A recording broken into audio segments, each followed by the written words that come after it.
Ever since I've started my hobby as a YouTuber, I've had tons of people ask me why I don't have a Xenos army yet, and I haven't really ever explained why aside from I don't want them. So I guess let's talk about it. Hello everyone, it's me the Warhammer complainy guy, Revan/Handy, destroyer of wallets, and maker of terrible financial decisions. Back with another video that can hopefully captivate everyone's short attention span since TikTok ruined everything. But before we dive into today's subject matter, a huge thank you for all your support for the YouTube channel. So make sure to hype the video, leave a like, comment, and subscribe, and maybe share it with your friends because YouTube. And if you want to be a Giga Chad, maybe become a channel member too for channel updates, cat photos, early access to new videos, and the exclusive member section of the Discord. But back to why I don't really like or really have any desire to get a Xenos army. Also, Skaven doesn't count, that's from Always on Shelf, sorry I mean Age of Sigmar. So for those of you that just randomly clicked on this video and know nothing about Warhammer, what are Xenos? Well, in 40k there are various factions, both human and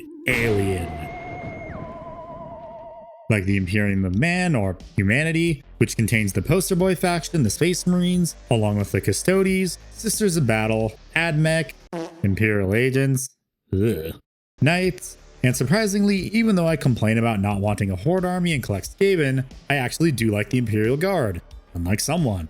Then there's the mirror to the Imperium with Chaos, which has Chaos Space Marines, Demons, and Chaos Knights, which I do think are cool, but I like not stabbing and slicing myself trying to assemble and paint my minis. And then finally we have Xenos. These are the alien factions of Warhammer. This is your many flavors of Space Elves, Gene Stealers, Bug, Necrons, Orcs, and Tau. Notice how I didn't mention Votann, and I'll address that a little bit later. So why don't I like Xenos? It's a question that seems stupid because growing up a lot of us were interested in aliens, and logically owning at least one alien faction should be appealing to everyone, but it isn't for me. Is it because of the model designs and themes, their gameplay, or the lore? Well, it's kind of a mix of everything, and I'm not bashing anyone that does, because we're all human, except for Canadians. For the last time, anything you put on that prompter, Handy will read. And that means we have preferences.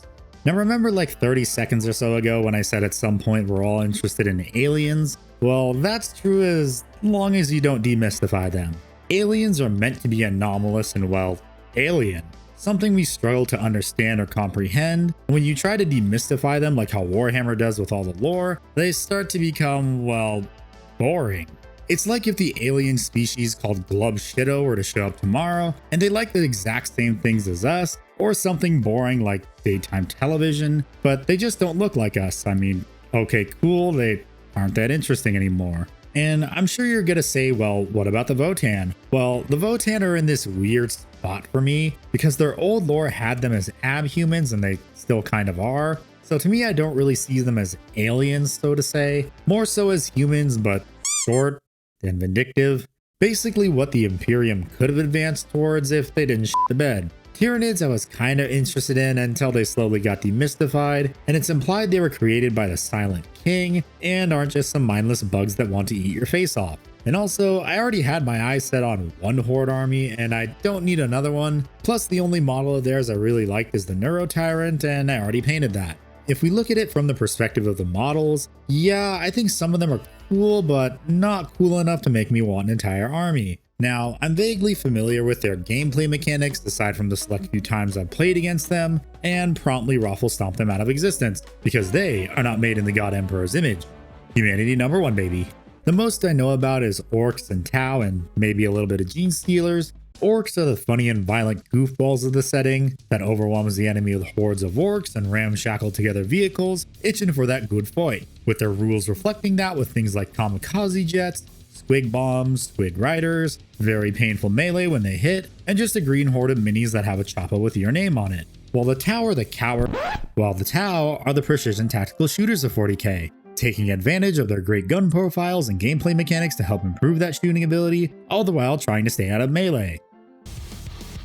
They do have Kroot, but at this point with all the support they have and will most likely be getting more, I kinda count Kroot as their own army. Then for Gene Stealers, for the few times I played against them, I vaguely remember most of their playstyle revolving around ambushing and rushing up the board with bikes and trucks, but I mean again, raffle stomp them into the ground. But all these armies appeal to someone with all kinds of models, some with higher unit counts than others, which can fit in a carrying case from the sponsor of today's video, Tabletop Stronghold.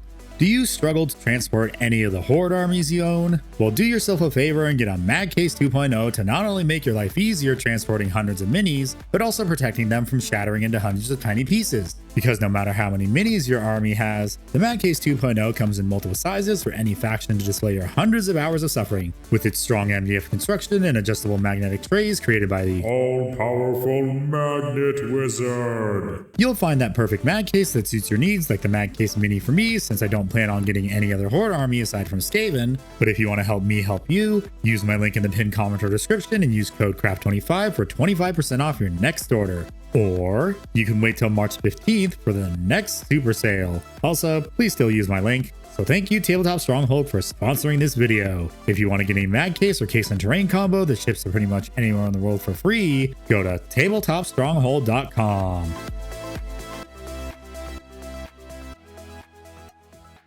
Now, I get it. A lot of people like Xenos over Space Marines because they're aliens and some of them appeal to them specifically. Yeah, some of their weapons are cool and alien, but none really interest me. Some people like the clean and sleek look of the Eldar and Tau, or just the primal nature of the Tyranids. Because of all the Xenos armies in 40k, Tyranids are honestly the most alien of all of them, except when you throw Gene Stealers into the mix and then it's just traitors to their own race. Once again, humanity numero uno. I just don't want to paint hundreds of bugs with the standard at which I currently paint at, because it takes me ages to paint just one model. And the more minis I get, the less display real estate I have, and the horde of funny rats is really all I need. I know a lot of people like the Tau because they're into Gundam from watching the anime or they collect Gunpla, but for me, not really. Their mechs look a bit too blocky and samey in my opinion, and their paint jobs don't really help either. I think it's because I didn't grow up liking Gundam. It was just another show on Toonami to me. The closest I got to appreciating Gundam was the show Megas XLR, which is an homage to anime but with an American spin on it. But I grew up liking Battletech and Mech Warrior with its large, somewhat slow war machines, packed with lasers, missiles, and cannons. And yes, there are a few models from the Xenos ranges that I do like, for example the Taunar and the new Nightbringer, but that's about it. When I first started Warhammer, I did want a Necron army, since they were one of the easiest armies to paint and the most beginner-friendly aside from Space Marines, since I thought some of the models they had were interesting, like the Tomb Stalker and Tomb Sentinel, and then they got thrown into Legends. Now, if I was forced against my will to buy any of the Xenos armies, it would probably be Orcs because of how kitbash friendly they are, and just the sheer amount of creativity associated with Orcs, which is something I actually like about them. Eldar I don't really like because in any setting that has elves, I don't really like them because of their holier-than-thou and pompous attitude towards all the other races. And honestly, the only reason 40k is so f***ed up is because of them f***ing the 4th Chaos Gods to lash into existence. And both Eldar faction units are weird for me. Like, one uses literal flying boats and the other uses jet skis, which I'm sure can make some funny kit bashes and paint jobs. It's just not for me. Now, Orcs I don't really need to expand upon further because they're pretty straightforward, and I already explained my reasoning earlier of why they would be the highest on the list of a Xenos army I would want to buy again, but not really. Most, if not all, of Xenos armies just feel like fantasy armies, but give it a coat of sci-fi paint. Now Votann, I like them. Like I mentioned earlier, I don't really see Votann as a Xenos army, even though they're not aligned with the Imperium, because in their lore they were abhumans that were like the stereotypical fantasy dwarves, until the Tyranids wanted a small snack. And on April Fools of 9th edition, we got them as an army with their lore expanded upon, and reworked to be more in line with modern 40k. Even if there isn't really much lore there still, 4 years later.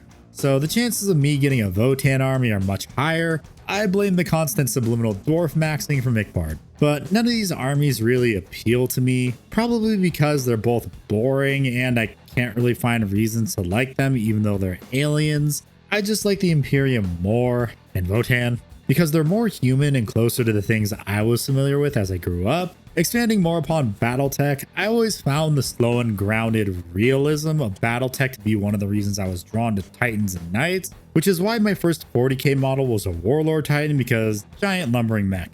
Heck, even Star Wars is a good example of this, because dudes in armor, and yes, I know there's aliens, but let's be real, all of us either like the Rebels or the Empire, and the Separatists or Republic. We don't talk about that.